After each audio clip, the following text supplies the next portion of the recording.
Badan Pengawas Obat dan Makanan (BPOM) mengumumkan 17 jenis kosmetik dan menurut kepala badan yang dilarang beredar mengandung bahan 17 jenis kosmetik dari 6 merek itu ini dijual dengan sistem online di klinik kecantikan dan salon.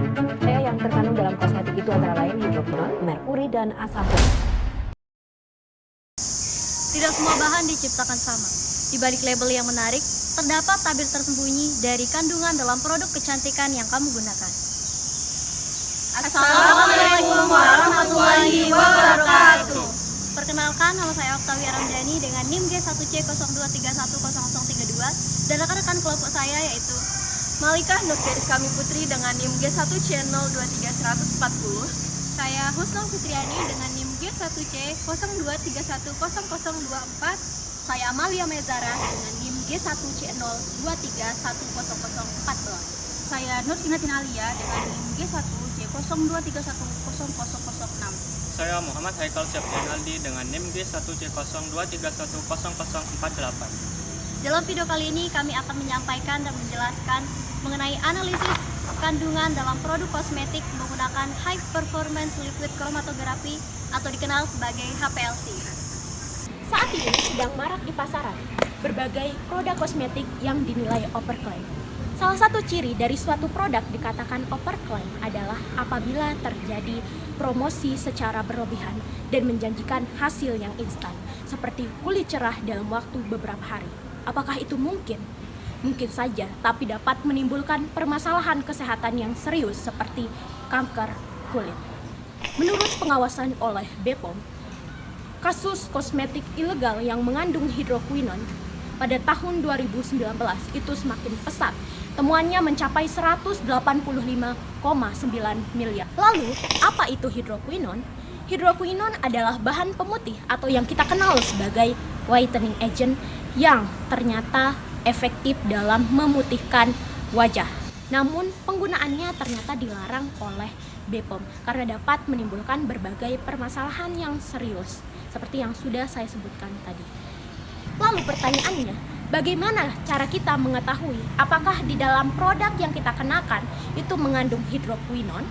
Salah satu cara yang kami tawarkan adalah dengan menggunakan metode HPLC atau High Performance Liquid Chromatography seperti yang dilakukan oleh LATIP 2021 yang menganalisis kandungan hidroquinone dalam krim pemutih dan hasilnya ternyata terbukti efektif.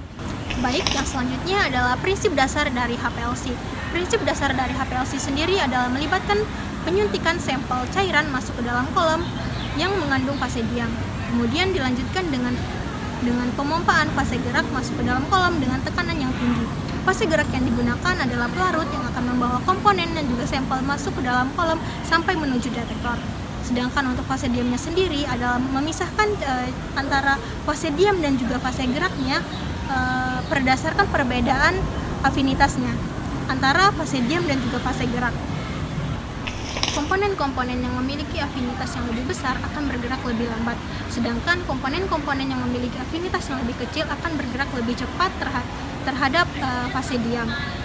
Nah, setelah komponen dan juga sampel ini keluar dari kolom, kemudian akan menuju detektor untuk direkam analisis data, kemudian keluar dalam bentuk kromatogram. Kemudian yang selanjutnya adalah rangkaian alat dari HPLC. Yang pertama adalah pompa atau pump, di mana di dalam pompa atau pump ini akan dialiri oleh fase gerak dengan tekanan yang tinggi. Kemudian yang kedua adalah sampel otomatis.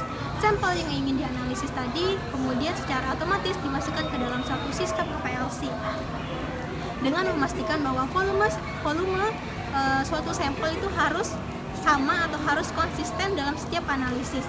Kemudian yang ketiga adalah kolom, di mana kolom ini adalah digunakan sebagai tempat berlangsungnya proses pemisahan suatu komponen dalam suatu sampel. Kemudian yang keempat adalah setelah masuk ke dalam kolom, kemudian akan menuju dalam detektor. Di dalam detektor ini akan merekam analisis data.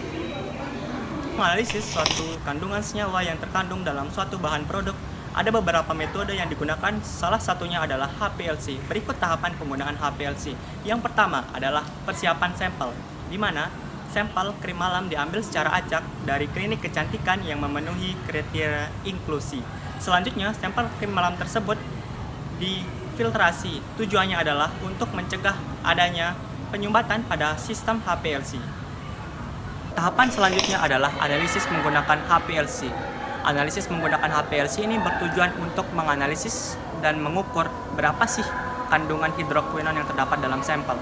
Proses ini dimulai dengan penyuntikan sampel yang sudah difiltrasi menggunakan kertas Wetman.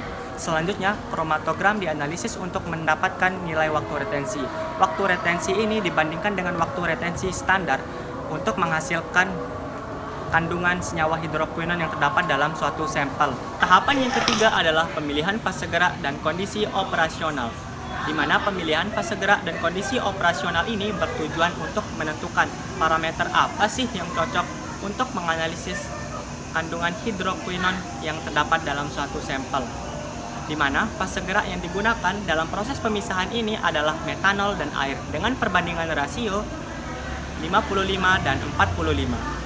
Konsentrasi larutan standar biasanya sudah ditentukan, misalnya 5 ppm, 10 ppm, hingga 50 ppm. Selanjutnya, hasil dari larutan standar menghasilkan persamaan Y sama dengan A ditambah BX, di mana A itu mempresentasikan hasil dari konsentrasi, sedangkan Y mempresentasikan nilai dari luas area puncak. Tahapan yang terakhir adalah perhitungan nilai kadar hidrokuinon.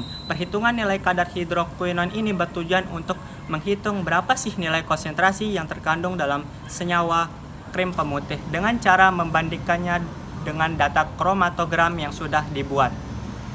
Proses ini menggunakan persamaan yang sama dengan persamaan nilai kurva kalibrasi, yaitu Y sama dengan A ditambah BX, di mana Y itu mempresentasikan nilai dari lebar area puncak, sedangkan A mempresentasikan dari konsentrasi suatu sampel. Persamaan ini terdapat intercept, yaitu sebesar min 13351 yang menunjukkan adanya sinyal dasar atau noise dari instrumen ketika konsentrasi hidrokuinon adalah 0. Sementara kemiringan garis itu sebesar 14307 yang menunjukkan bahwa setiap penambahan konsentrasi hidrokuinon sebesar 1 ppm akan menyebabkan respon instrumen meningkat sebesar 1407 unit. Secara keseluruhan, kurva kalibrasi ini dianggap sangat baik karena memiliki nilai koefisien korelasi yang tinggi, yaitu sebesar 0,9931 yang menunjukkan hubungan linier yang jelas atau yang kuat antara konsentrasi hidrokuinon dengan respon instrumen, serta kemiringan yang proporsional yang memastikan bahwa instrumen ini dapat digunakan untuk mengukur konsentrasi hidrokuinon dalam konsentrasi tersebut. Selanjutnya itu analisis 5 sampel menggunakan HPLC yang dikombinasikan dengan IPCMS, di mana berdasarkan hasil analisis tersebut terdapat 3 sampel yang dideteksi mengandung hidrokuinon. Salah satunya yang paling tinggi itu pada sampel E, yaitu sekitar 5,23%, sedangkan pada sampel C dan D itu sekitar 4,83% dan 4,64%. Persamaan ini menunjukkan hubungan yang kuat antara konsentrasi hidrokuinon dengan respon instrumen dengan nilai koefisien kalibrasi yang diperoleh sebesar 0,9931, di mana nilai koefisien korelasi ini yang mendekati 1 menunjukkan atau mengindikasikan bahwa data kalibrasi menunjukkan data yang baik sehingga dapat digunakan untuk menentukan atau mengukur konsentrasi hidrokuinon dalam suatu sampel. Adapun kelebihan dan kekurangan dari HPLC, yaitu yang pertama kelebihan mudah digunakan dan mudah dioperasikan, yang kedua ada selektivitas yang tinggi dengan kapasitas yang tinggi, dan yang ketiga sensitivitas yang dapat diatur sesuai dengan kebutuhan.